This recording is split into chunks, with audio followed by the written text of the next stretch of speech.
할렐루야. 예수 안에서 함께 지어져가는 아름다운 교회 예배에 나오신 우리 성도님들을 귀하신 주님의 이름으로 환영하고 축복합니다. 우리 가운데 부어주실 하나님의 풍성하신 은혜를 사모하며 한마음과 한뜻으로 예배하는 7월 셋째 주일 거룩한 주일 예배가 될 수 있기를 원합니다. 우리 이제 모두 자리에서 일어나셔서 찬송가 64장으로 찬송하겠습니다.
교동문 38번 시편 92편의 말씀으로 성시교독을 하겠습니다. 지존자여 시편금과 비파와 수금으로 여호와께 감사하며 주의 이름을 찬양하고 아침마다 주의 인자하심을 알리며 밤마다 주의 성실하심을 베풀미 좋으니이다. 여호와여 주께서 행하신 일로 나를 기쁘게 하셨으니 주의 손이 행하신 일로 말미암아 내가 높이 외치리이다. 의인은 종려나무와 같이 번성하며 레바논의 백향목같이 성장하리로다. 이는 여호와의 집에 심겼으며 우리 하나님의 뜰 안에서 번성하리로다. 그는 늙어도 여전히 결실하며 진액이 풍족하고 빛이 청청하니 여호와의 정직하심과 나의 바위 되심과 그에게는 불의가 없음이 선포되리로다. 아멘. 사도신경으로 우리의 신앙 고백을 함께 드리겠습니다. 전능하사 천지를 만드신 하나님 아버지를 내가 믿사오며 그 외아들 우리 주 예수 그리스도를 믿사오니 이는 성령으로 잉태하사 동정녀 마리아에게 나시고 본디오 빌라도에게 고난을 받으사 십자가에 못 박혀 죽으시고 장사한 지 사흘 만에 죽은 자 가운데서 다시 살아나시며 하늘에 오르사 전능하신 하나님 우편에 앉아 계시다가 저로로서 산자와 죽은 자를 심판하러 오시리라. 성령을 믿사오며 거룩한 공예와 성도가 서로 교통하는 것과 죄를 사하여 주시는 것과 몸이 다시 사는 것과 영원히 사는 것을 믿사옵나이다. 아멘. 주보와 화면에 있는 공동의 기도로 이어서 함께 기도하겠습니다. 신실하신 하나님, 비록 우리를 둘러싼 환경이 낯설고 변화무쌍하지만 변함이 없으시고 신실하신 하나님을 의지합니다. 지금의 급변하는 상황이 때론 두렵고 불안하지만 변함없이 저희를 사랑하시고 그 뜻대로 인도하시는 하나님을 신뢰합니다. 앞날의 삶을 한치도 예측할 수 없지만 그 속에서도 우리를 이끄시고 지혜의 빛을 밝혀주시는 하나님을 바라봅니다. 주님, 우리가 겸손한 마음으로 삶을 계획하고 성실한 청지기로 주님을 따라가게 하소서. 비록 아무 일이 일어나지 않은 것처럼 보이지만 때론 모든 일이 어긋나는 것처럼 느껴지지만 주님께서는 당신의 시간과 방법 가운데 지금도 행하고 계심을 믿습니다. 사람을 움직이시고 자연과 만물을 복종케 하시며 이 나라와 역사를 곧게 이끌어 주소서. 신실하신 하나님을 찬양합니다. 예수님의 이름으로 기도합니다. 아멘. 자리에 앉으셔서 찬양팀과 함께 찬양 드리겠습니다. 우리 자 함께 손뼉치며 주님의 이름을 찬양하며 나아갑시다.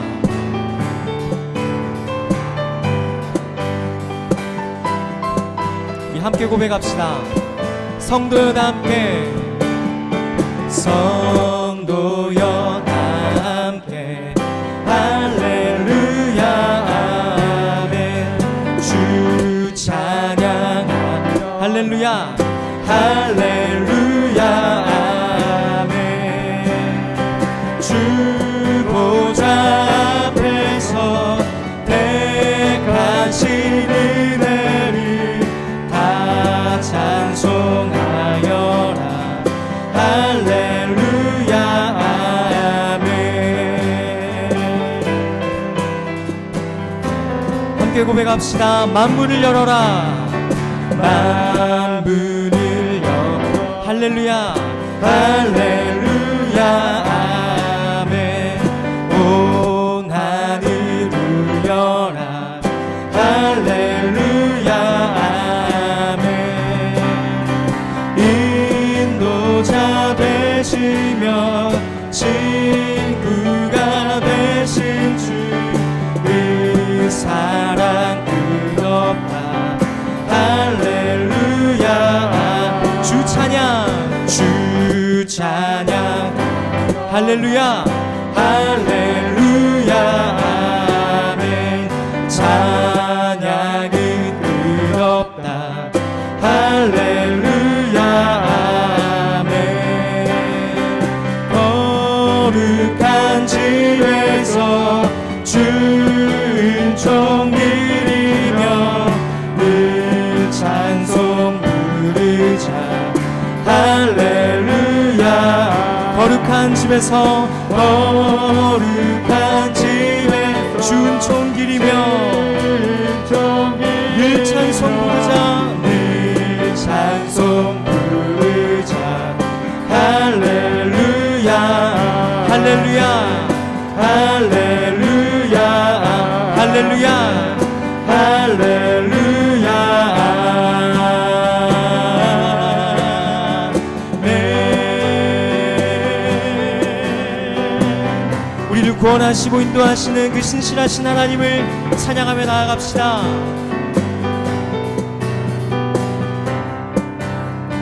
고백합시다. 주 신실하심 주 신실하심 놀라워. 죄인의 마음을 드네. 자비의 물가로 자비의 물가로 인도하시니 그 무엇도 끊지 못해. 주여 주여 기억하소서. 주 백성 자녀들 신실한 주님의 약속 고백하며 주님의 은혜 주님의 은혜 내게 넘치네. 나를 향한 주 은혜 주님의 은혜 내게 넘치네. 주님의 은혜 내게 넘치네.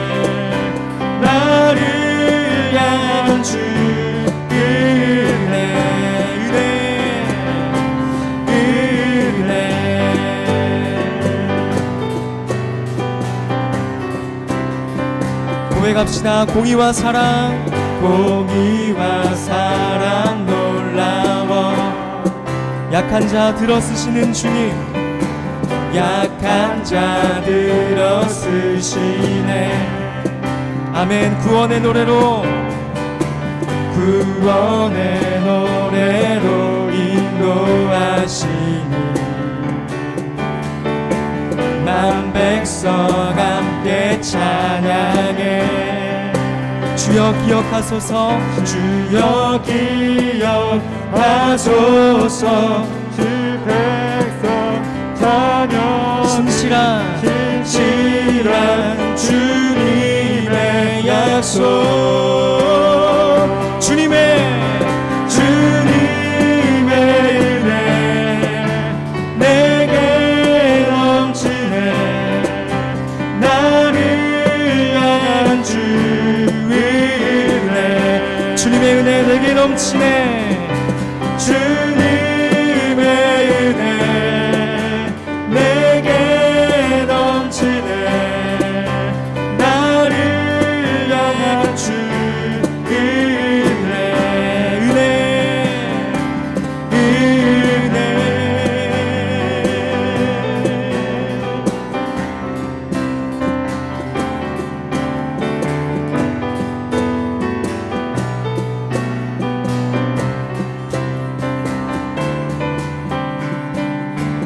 우리를 회복시키시고 새롭게 하시는 주님의 그 은혜에 감사와 찬양의 큰 박수로 영광 올려드리겠습니다. 아멘.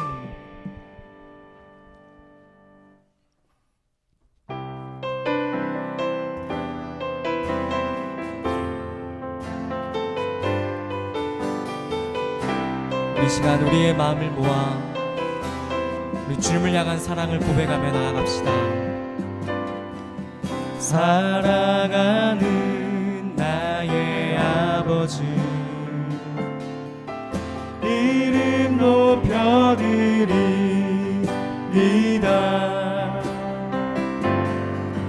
주의 나라 찬양 속에 임하시니 능력에 주께 찬송하네. 사랑하는 나의 아버지, 사랑하는 나의 아버지, 주의 이름 높여드리이다.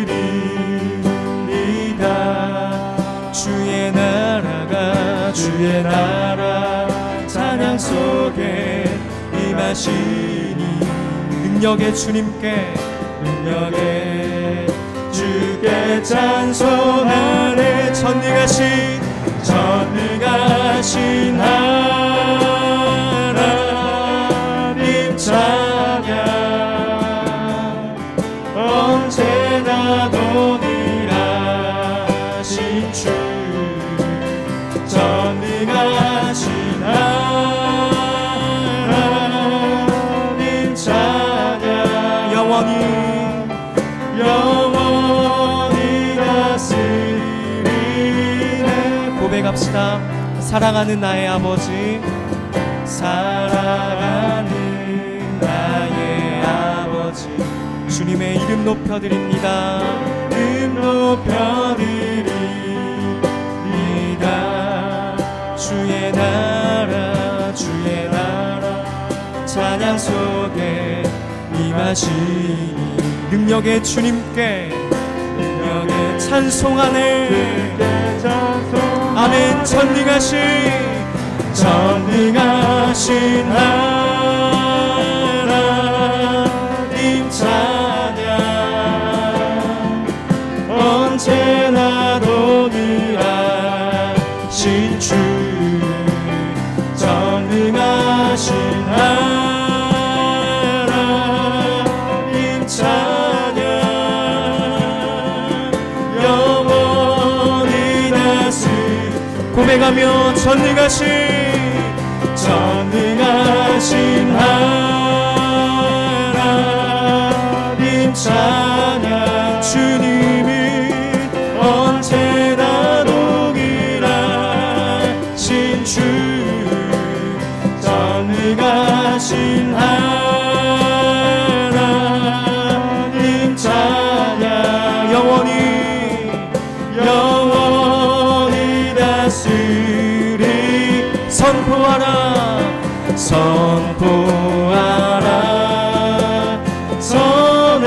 선하신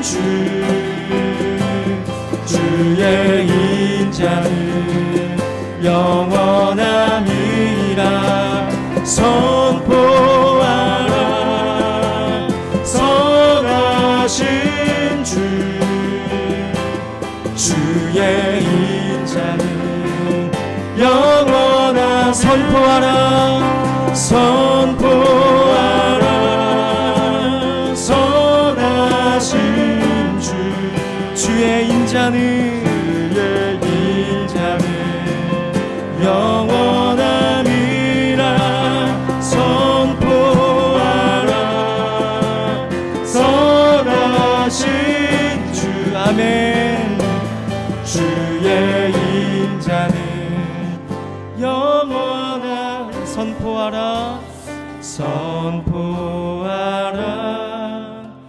선하신 주의 인자는 영원함이라 선포하라. 선하신 주의 인자는 영원함이라.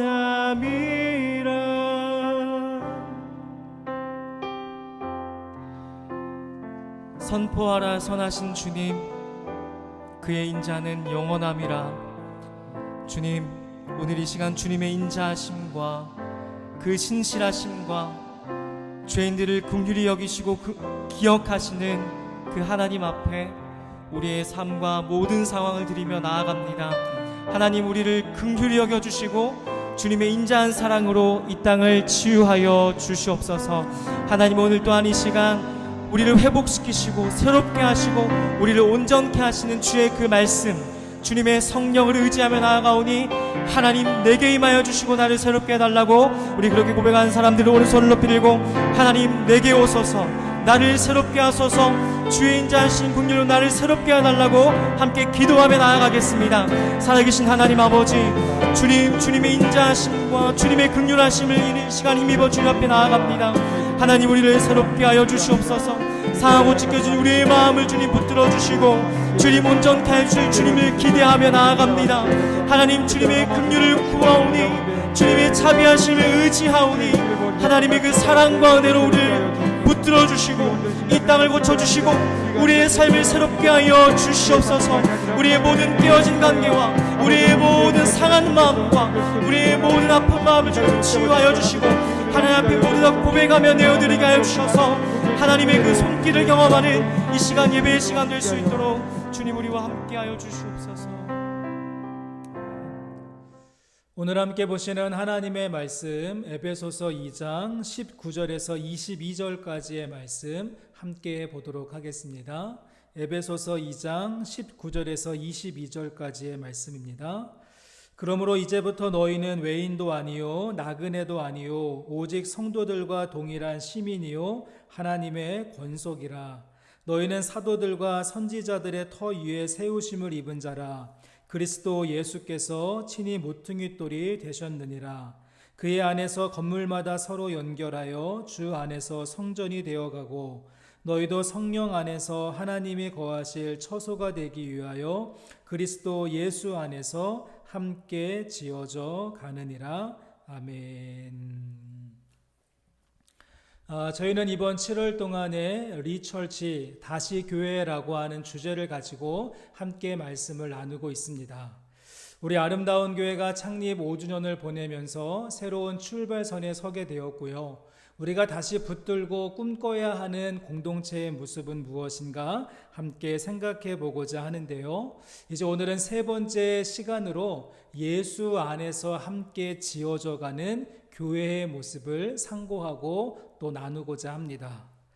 여러분, 사도 바울이 서신서 말씀을 쓸 때 가장 많이 사용하고 즐겨 표현하는 말은 무엇일까요? 우리가 어떤 강연을 듣거나 또 누군가와 대화를 나누다 보면 상대방의 말 속에는 자주 반복되는 단어나 특정한 표현이 있는 것을 보게 됩니다. 사도 바울 서신서를 연구하는 이 사도 바울의 서신서를 연구하는 학자들의 공통적으로 말하고 있는 내용은 사도 바울의 펜 끝에서 가장 많이 사용된 말은 예수 안에서, 그리스도 안에서라고 하는 표현이라고 합니다. 사도 바울은 예수님의 이름 앞에 인이라고 하는 전치사를 붙이고는 예수 그리스도 안에서 이루어지는 역사가 있는데 이것이 복음의 본질이고 복음의 내용이다라고 선포했던 것입니다. 사도 바울의 편지 가운데 그래서 예수 안에서라고 하는 표현이 무려 165번이 나온다고 하고요. 특별히 서신서 말씀 가운데 에베소서 말씀에 가장 많이 등장하는데 6장밖에 되지 않는 이 편지 안에 35번이나 반복되고 있다는 사실이죠. 그리고 조금 더 구체적으로 들여다보면 에베소서 1장과 2장 말씀에 가장 많은 사용 빈도수가 높은 것을 확인하실 수 있을 것입니다. 자, 이런 의미에서 우리가 오늘 먼저 좀 눈여겨보고 싶은 부분은 사도 바울은 이 에베소서 말씀을 시작하면서 예수 안에서, 그리스도 안에서라고 하는 말을 참 많이 썼는데 그 안에는 신비로움이 있고 비밀스러움이 있다라고 하는 말로 시작을 했습니다. 여러분, 여기에서 비밀이라고 말한 이유는 감추고 싶고 알려주고 싶지 않기 때문에 비밀이라고 한 것이 아니라 그 내용이 너무 크고 놀라운 것이기에 말로 다 표현할 수 없고 한계가 있는 언어로 다 담아낼 수 없기에 그 풍성함과 놀라움을 비밀이라고, 신비스러움이라고 이야기했다는 것입니다. 저는 지난 한 주간 리처치 3번째 말씀을 준비하면서 이 사도 바울이 비밀과 신비로 이야기했던 예수 안에서라고 하는 표현을 곰곰이 묵상해보고 생각해보았는데요. 여러분이 예수 안에서라고 하는 말 속에는 2가지 차원의 의미가 담겨져 있음을 알게 되어졌습니다.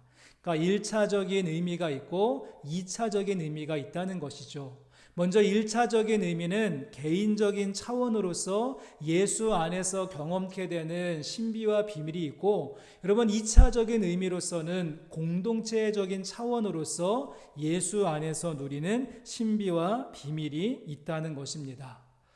그러나 우리 가운데 있는 안타까움은 무엇인가 하면 우리는 그동안 이 2가지의 영역 가운데서 주로 1차적인 내용들, 그리스도 예수 안에서 누리게 되는 개인적인 은혜와 축복을 많이 생각하고 묵상하고 적용했지, 우리가 이 2차적인 부분에 대해서는 별로 고려하지 않고 살펴보지 않았다는 것입니다. 무슨 말인가 하면 우리가 그리스도 안에 거한다라고 하는 모습을 떠올리고 연상하면 여러분 제일 먼저 그려지는 그림이 무엇입니까?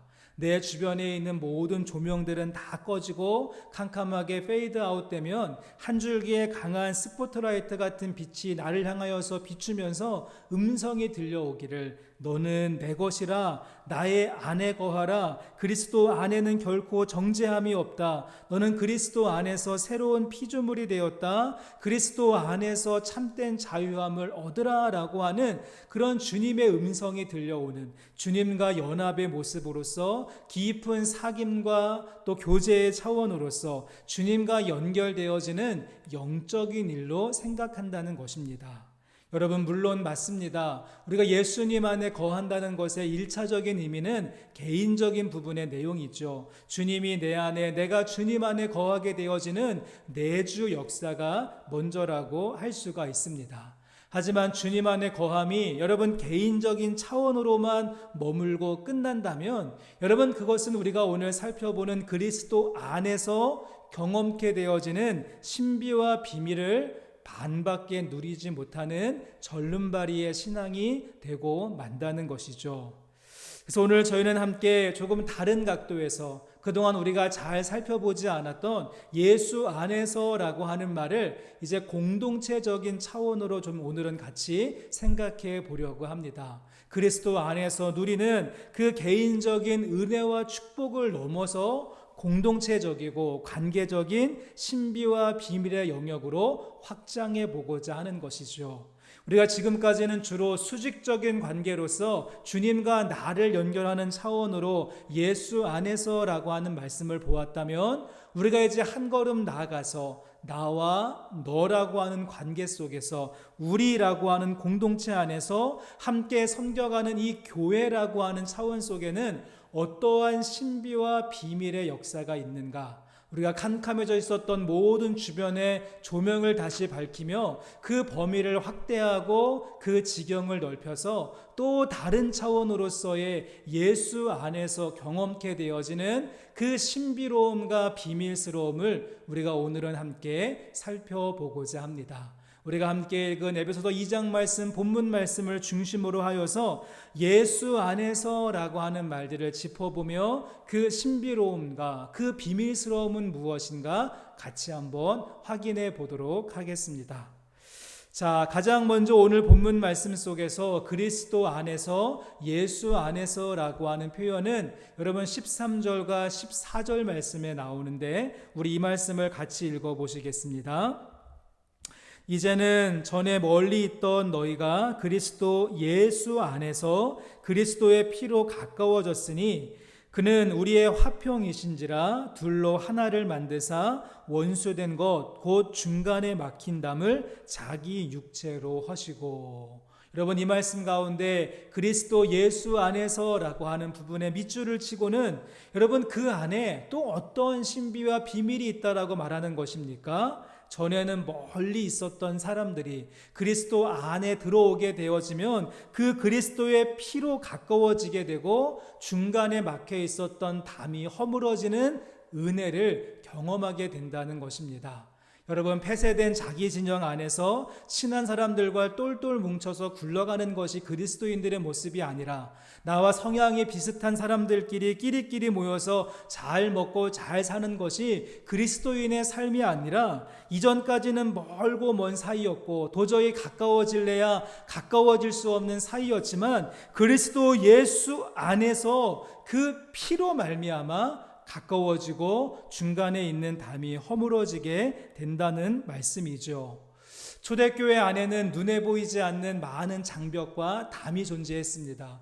유대인과 이방인이라고 하는 인종의 장벽이, 주인과 종이라고 하는 사회적 신분의 장벽이, 도시를 점령한 지배계층과 억압을 받는 피지배계층이라고 하는 이 식민지라고 하는 담이 철저하게 막혀져 있었죠. 도저히 사람의 힘으로 해결할 수 없고 풀어낼 수 없는 그 문제들이 겹겹이 쌓여져 있었기에 점점 멀어지고 점점 반목하고 점점 개토화가 되는 것이 초대교회 안에서 일어나고 있는 일들이었습니다.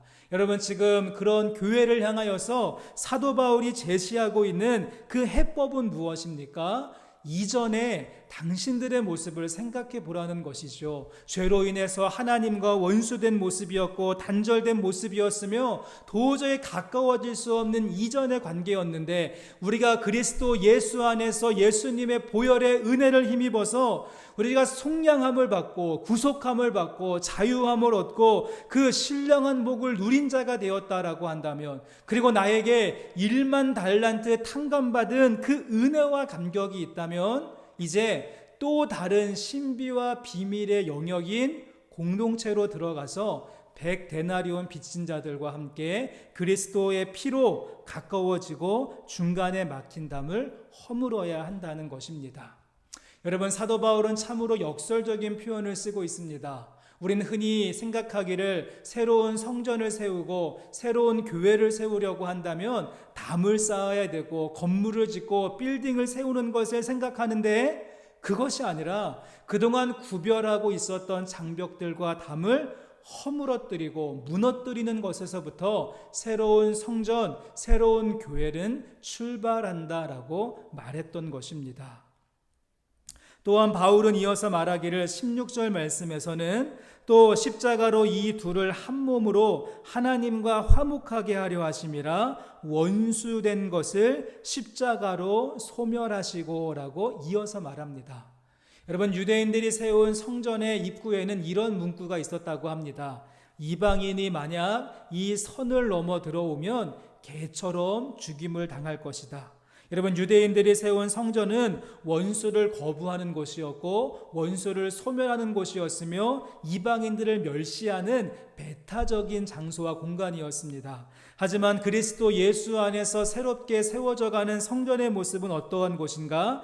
우리 안에 자리 잡고 있는 미워하는 마음, 싫어하는 마음, 그 원수된 마음이 소멸되는 곳이라는 것이죠. 사도 바울의 표현이 참 재미있습니다. 유대인들이 세운 그 성전은 율법의 명령에 의해서 원수를 소멸시키고 이방인들을 소멸시키는 장소였다면, 그리스도 안에서 세워지는 새로운 공동체의 모습은 십자가의 은혜로 인해서 원수된 것이 소멸되는 곳이라는 것이죠. 왼수 같은 사람을 소멸시키는 곳이 아니라 원수된 것을 소멸시키는, 나의 마음속에 있는 미움과 시기와 질투, 그 원수된 것들을 소멸시키는 신비와 비밀이 그 안에 있다는 것입니다. 또한 바울은 이제 한 걸음 더 나아가서 이렇게까지 말합니다. 19절 말씀에 그러므로 이제부터 너희는 외인도 아니요 나그네도 아니요 오직 성도들과 동일한 시민이요 하나님의 권속이라. 하나님의 무엇이라고요? 하나님의 권속이 되었다. 이 권속이라고 하는 말은 여러분 household of God, family of God. 그래서 우리가 하나님의 식구가 되었고 하나님의 가족이 되었다라고 선포합니다. 여러분, 쭉 진행되어지는 말씀의 진행의 과정과 방향이 보이십니까? 분명히 말씀 처음에는요, 그리스도 안에서 개인적인 구원의 은혜를 체험하기는 했지만 서로 다른 진영에 머물러 있었고 서로 다름을 이야기하며 적대적인 마음을 품고 각을 세우는 끼리끼리의 모습을 가지고 있었습니다. 그런데 어떻습니까? 그리스도 안에서 또 다른 차원의 신비와 비밀이 있는데, 그 개인적인 영역에서 뿐만 아니라 관계적으로 역사하게 되자 그리스도의 피로 멀어졌던 관계가 점점 가까워지고 좁혀지게 되었고요. 그리스도의 육체로 인하여서 중간에 막혀져 있었던 단단한 장벽들이 하나하나 허물어지기 시작하더니 서로의 마음속에 깊숙이 뿌리 내리고 있었던 그 원수된 것이 십자가 아래에서 완전하게 소멸되어지고 깨어지며 마침내 서로를 어떻게 부르게 된 것입니까? 같은 패밀리 네임을 가진 하나님의 권속으로, 하나님의 식구로, 하나님의 하우스홀더로 부르게 될 때 그 신비와 비밀이 완성된다는 사실입니다. 여러분, 그냥 교회 안에서 뭐라고 부르기 조금 애매하고 호칭이 애매할 때 그냥 형제님, 자매님 이렇게 부르는 것이 아니라 그리스도의 피로 가까워지고 우리의 주님의 육체로 막힌 담이 허물어지고 십자가에 원수된 것이 모든 것이 소멸된 후에 하나님의 권속이라고 부르는, 그 육체의 혈통보다 더 진하고 더 감격스러운 가족됨의 고백이 우리 가운데 있기를 원합니다. 여러분, 그것이 바로 그리스도 안에 있는 또 다른 신비와 비밀이 되는 줄로 믿습니다. 자, 그런가 하면 오늘 말씀 속에 보시면 또 주님 안에서, 예수 안에서라고 하는 표현이 또 등장하는 구절이 있습니다. 우리 이번에는 20절과 21절 말씀을 한번 같이 읽어보시겠습니다. 너희는 사도들과 선지자들의 터 위에 세우심을 입은 자라. 그리스도 예수께서 친히 모퉁이 돌이 되셨느니라. 그의 안에서 건물마다 서로 연결하여 주 안에서 성전이 되어가고. 사도 바울은 이제 이어서 그 다음 스텝을 우리에게 제시해 주고자 했는데요. 우리가 앞에서 그리스도 안에서 한 형제와 자매로 하나님의 권속으로 막힌 담이 허물어지고 예수님의 피로 가까워졌다면 이제 그 다음 스텝으로 나가야 하는데, 그 다음 걸음은 예수님을 모퉁이돌로 삼고 그의 안에서 건물마다 연결하며 주 안에서 성전이 되어가는 모습으로 이어져야 한다는 말씀입니다.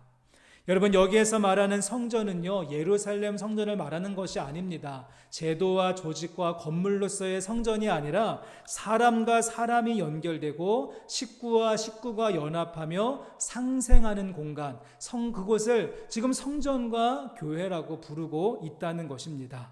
잘 지어진 높은 어떤 건물로서의 모습이 아니라 가정과 직장과 학교, 일터와 삶의 자리에서 그 모퉁이돌 되시는 예수님을 중심에 놓고 사람들은 그 이름을 천대하고 멸시하고 무시한다라고 할지라도 우리는 그 안에서 누리는 비밀과 신비를 알기에 건축자의 버린 돌 같은 예수님을 인생의 모퉁이돌로 삼고 한 사람 한 사람 연결되고 네트워크가 만들어져 가는 것, 그것을 오늘 말씀은 교회라고, 그것이 성전이다라고 이야기하고 있습니다.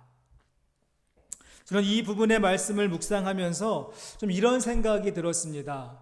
요즘 기업과 회사들은 교회처럼 바뀌어가고 있는데 반대로 교회는 회사나 기업처럼 변해버린 것은 아닌가 하는 느낌이죠. 여러분, 요즘 인기를 얻고 있는 회사 가운데 우버 택시라고 하는 곳이 있습니다. 여러분, 이 회사의 특징은 무엇인가 하면 분명히 택시 회사인데 택시를 한 대도 가지고 있지 않죠. 사람들이 가지고 있는 자가용과 여유 있는 시간들을 연결하고 연결해 주어서 서로 쉐어할 수 있게 하는, 그래서 택시가 필요한 사람은 조금 더 싼 가격에, 그리고 차량과 시간의 여유가 있는 사람들은 필요한 사람들에게 도움을 주고 적절한 수고비를 받는 시스템으로 운영이 됩니다. 놀랍게도 택시가 한 대도 없는데 택시 회사이고 너무도 잘 돌아가는 새로운 환경과 새로운 생태계를 만들어 냈습니다. 또한 요즘 젊은이들 사이에 인기가 있는 에어비앤비라고 하는 곳은 어떻습니까? 이번 우리 청년부 수련회가 에어비앤비에서 진행된다고 하던데요.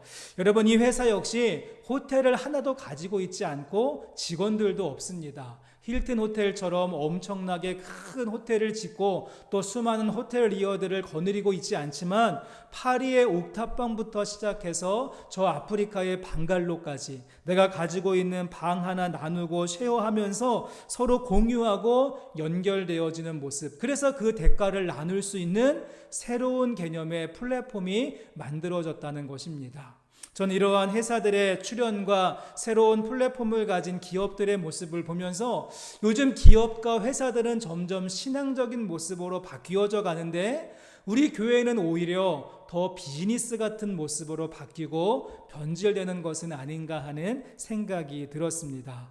어느새 교회는 큰 건물을 지어야 된다, 직원들을 고용해서 돌리고 좋은 서비스를 만들어내는 호텔 같은 느낌으로 변해버렸습니다. 국가 조직과 군대 조직과 같이 그 거대한 파이프라인에 의해서 움직이는 거대한 공장 같은 모습이 되어버렸던 것이지요.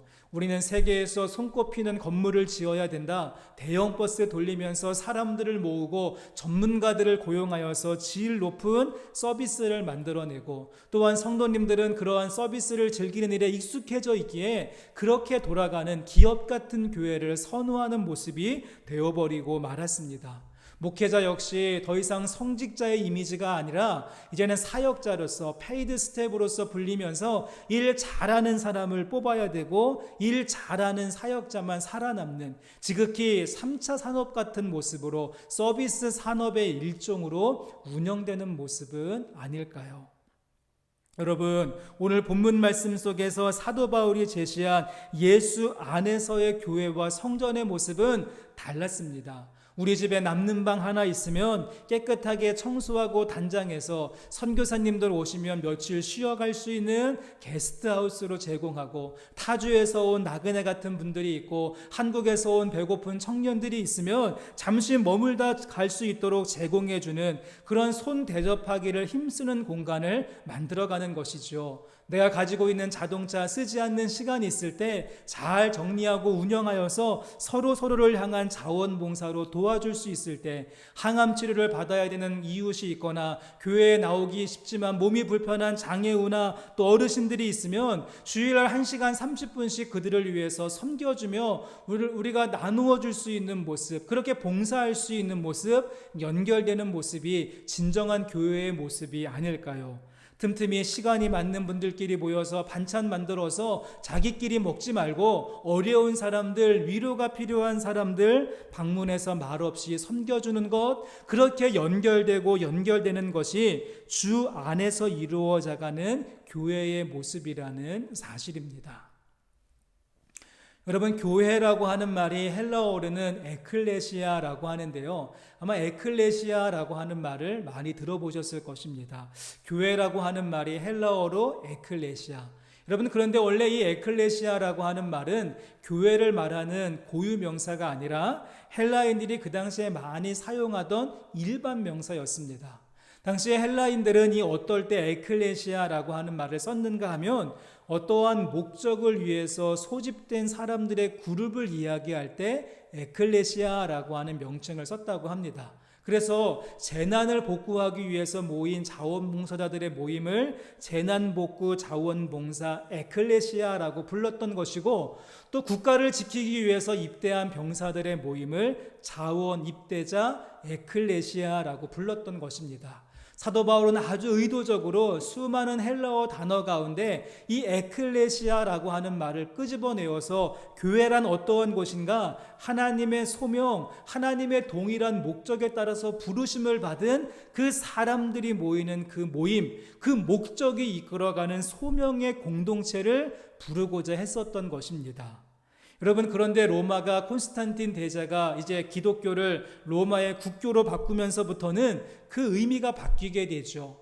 이전까지는 교회가 가정에서 모이고 공동묘지와 카타콤에서 모이고 감옥에서 모이면서 그 기독교의 모습이 존재했었는데, 이 기독교가 이제 국교화가 되면서부터는 음지에서 양지로 나오게 됩니다. 또한 그 당시에 로마 안에는 그동안 사용하던 신전들이 무수히 많이 있었는데, 이제 우리가 기독교만 믿어야 되니 이 신전들을 어떻게 처리해야 하는가라고 하는 문제가 발생했고요. 그때 나온 아이디어가 무엇인가 하면, 이제 어차피 모든 로마 사람들이 교회를 나가야 되니까 교회를 새롭게 짓지 말고 저 화려하고 웅장한 저 신전들을 리모델링하여서 교회로 바꾸어가는 일들을 하게 됩니다.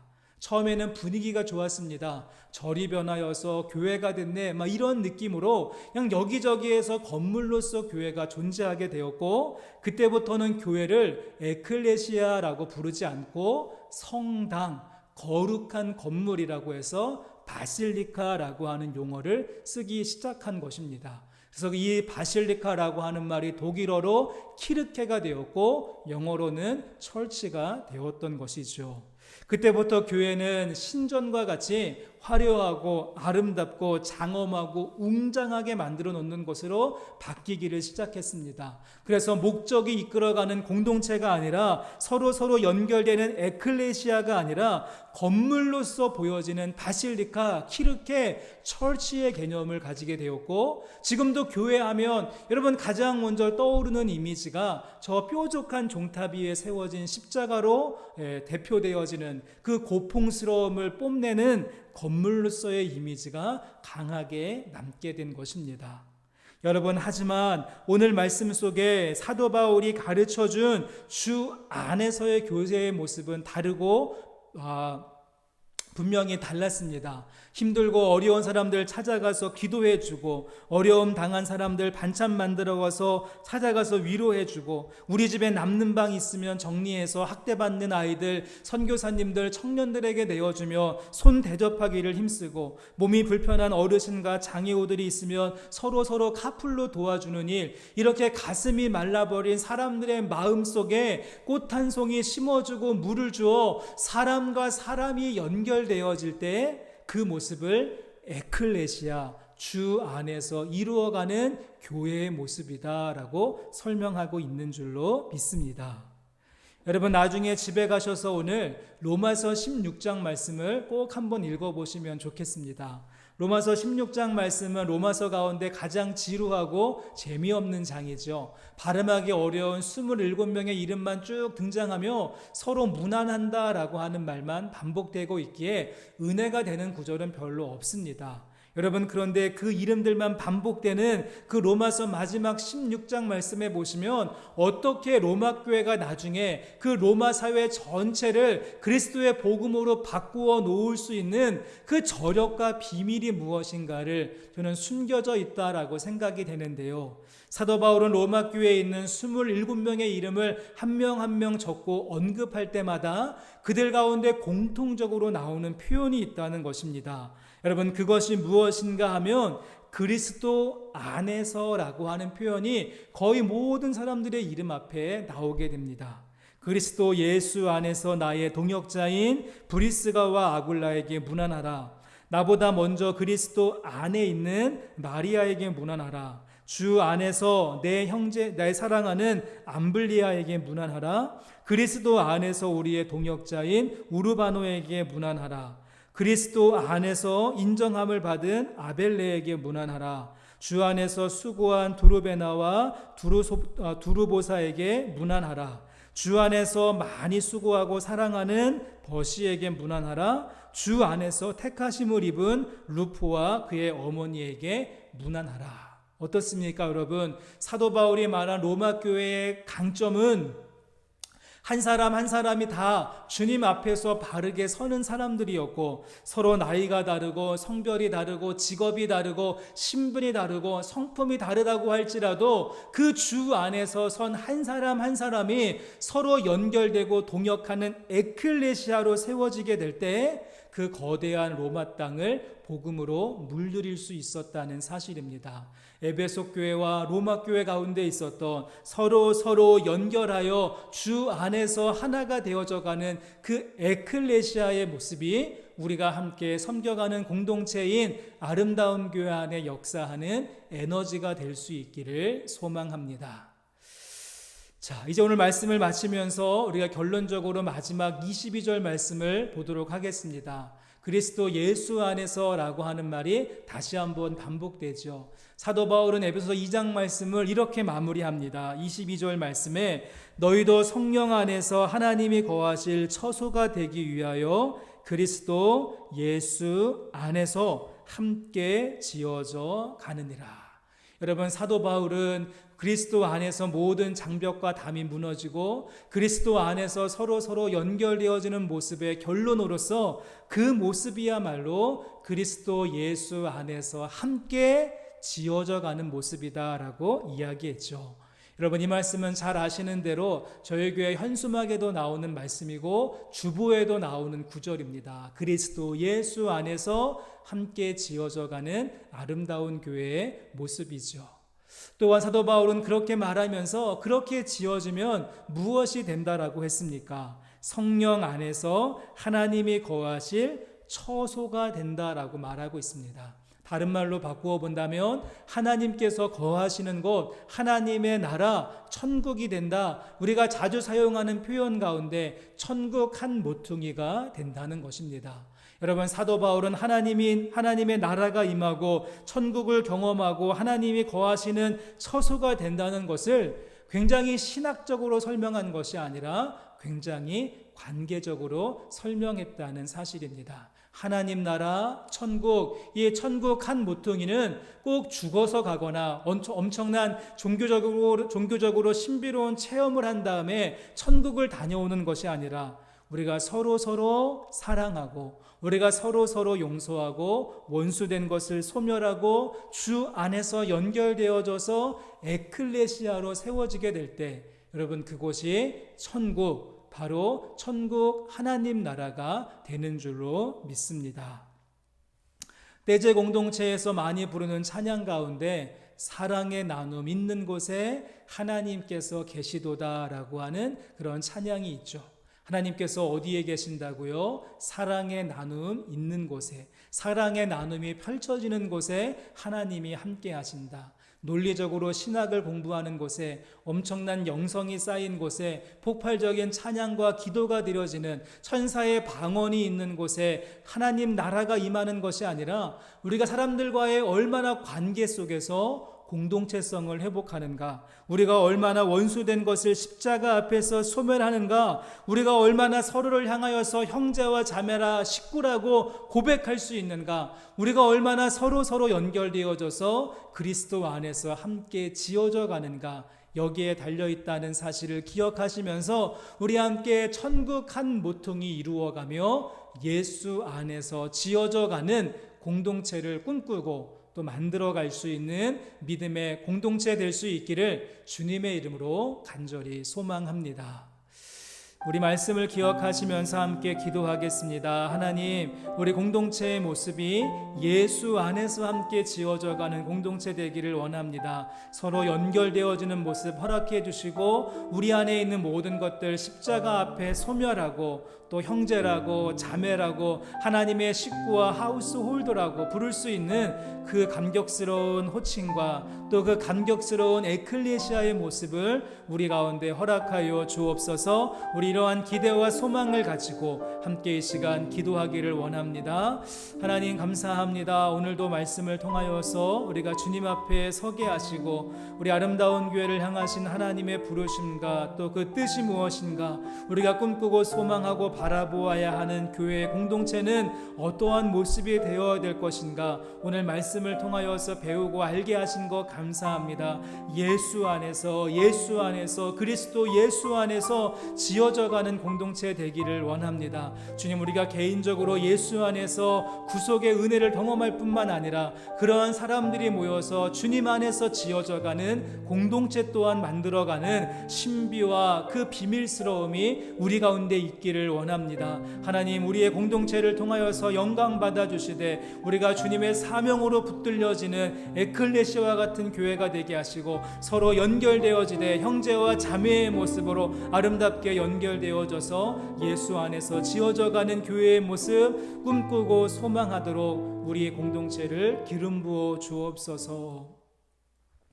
하나님 아버지, 오늘도 교회 공동체를 붙들고 우리가 기도하게 하시고 또 새로운 꿈과 소망으로 우리가 나가야 될 길을 보게 하신 것 감사합니다. 오늘 말씀의 모습과 같이 우리가 개인적으로 예수 안에서 구원함을 받은, 구속함을 받은 은혜에 머물러 있지 않게 하시고 한 걸음 더 나가서 새로운 신비와 비밀의 차원으로서 우리가 예수 안에서 함께 지어져가는 거룩한 공동체를 함께 세워가게 하옵소서. 서로를 향하여서 형제와 자매와 식구로 부를 수 있는 그 모습이 있기를 원합니다. 그러기 위해서 우리 가운데 있는 모든 마음들을 십자가에서 소멸케 하시고 또 아름다운 형제와 자매의 모습으로 다시 한번 태어나 아름답게 연결되어지는 에클레시아가 되게 하시고 그 모습으로 예수 안에서 함께 지어져가는 성령의 공동체로 기름 부어 주옵소서. 이 시간 예배에 참석하며 우리의 마음과 정성을 담아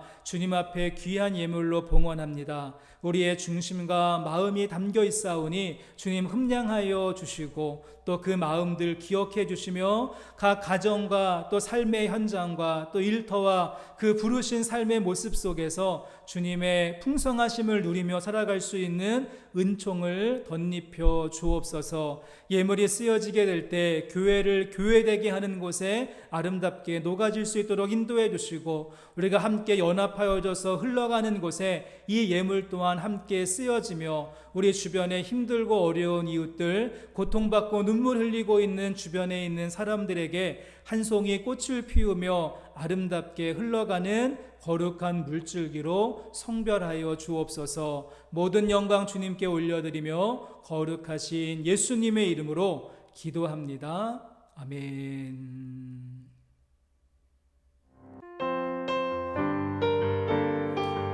우리 주신 말씀을 기억하며 함께 고백하겠습니다. 완전하신 나의 주님, 완전하신 나의 주, 의의 길로 날 인도하소서.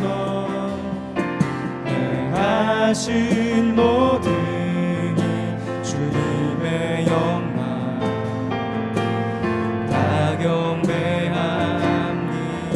한 번 더 완전하신 나의 주님 찬양합니다. 완전하신 나의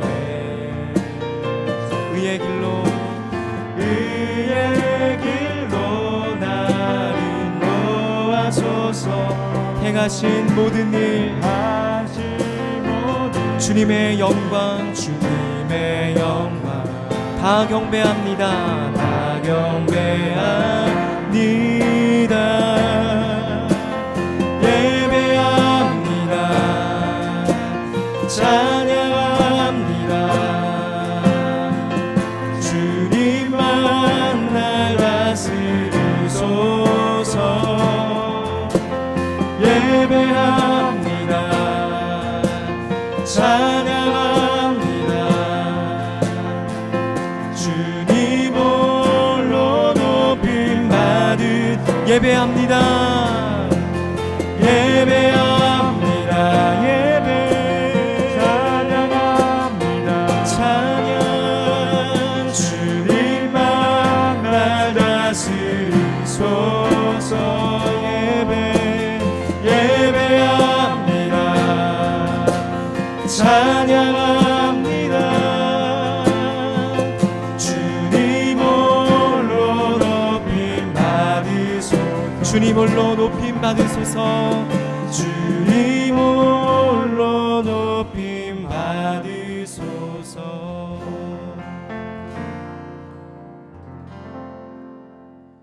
우리 함께 예배하신 분들 찬양으로 축복하며 성도의 교제를 함께 나누겠습니다. 하나님의 약속으로 찬송합니다.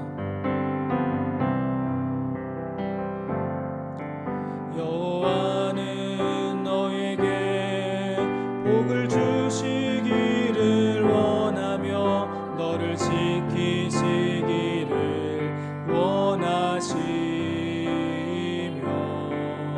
여호와는 그 얼굴을 너를 향하여 드사 은혜와 평강 주시기 원하노라. 아멘. 우리 예배하신 분들 손 꼭 붙잡고 인사하시면서 하나님이 우리와 함께 하십니다. 함께 성도의 교제를 나누겠습니다. 이번 주부터 교회 예배 시간이 변경되어졌습니다. 저희가 1, 2, 3부로 나누어 드리던 예배를 이제 이전과 같이 1부 예배는 오전 9시에 2부 예배는 오전 11시에 1부와 2부로 드리겠고 또 교회학교 예배도 11시에 함께 드려집니다.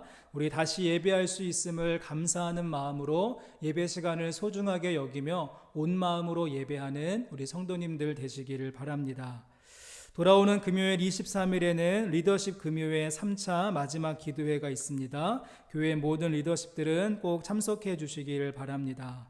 또한 다음 주에는 청소년부에서 아우팅이 예정되어져 있고 주보의 교회학교 행사들을 안내해 드렸는데 좀 많이 힘을 모아서 기도해 주시고 또 안전과 또 모든 어려움 당하지 아니하고 또 풍성한 열매가 맺혀지는 여름 행사가 될 수 있도록 기도해 주시면 감사하겠습니다. 시간 순서대로 말씀을 드리면 청년부 수련회가 7월 31일부터 8월 2일까지 2박 3일로 호프 쪽에서 있습니다. 청소년부 수련회는 8월 20일부터 22일까지 2박 3일로 캠프 케필라노에서 진행이 되고요. 아동부 VBS는 8월 27일부터 8월 29일까지 3일 동안 저희가 예배하는 델브롱 렉센터에서 있겠습니다. 위에서 많은 기도와 협력을 부탁드립니다. 아울러 9월부터 시작되는 우리 아름다운 한글학교에 교사로 봉사해 주실 손길을 기다리고 있는데 주변에 좋은 분이 있으면 안내해 주시고 또 연결해 주시면 감사하겠습니다. 우리 이제 모두 자리에서 일어나셔서 보냄의 말씀을 함께 하십니다. 교우 여러분, 이제 복음의 말씀을 들었으니 참 자유인답게 사십시오. 주 안에서 서로 연결되어 함께 지어져가는 에클레시아와 같은 공동체를 함께 만들어가길 원합니다. 아멘. 하나님의 권속을 고백하는 우리를 통해 교회를 교회되게 하옵소서. 이제는 우리 안에서 역사하고 계시는 예수 그리스도의 은혜와 우리를 통하여서 하나님의 몸된 교회를 온전하게 세우고자 하시는 거룩한 뜻을 펼쳐가시는 하나님의 사랑하심과 우리 가운데 녹아서 교통하게 하시고 역사하게 하시며 아름답게 연결하게 하시는 성령님의 함께 하심이 오늘 함께 예배하고 예수 안에서 함께 지어져가는 교회를 꿈꾸며 그 교회의 일원되기를 다짐하며 또 부르신 삶의 현장으로 나아가는 믿음의 식구들 가운데 지금부터 영원토록 함께 하시기를 간절히 축원하옵나이다. 아멘.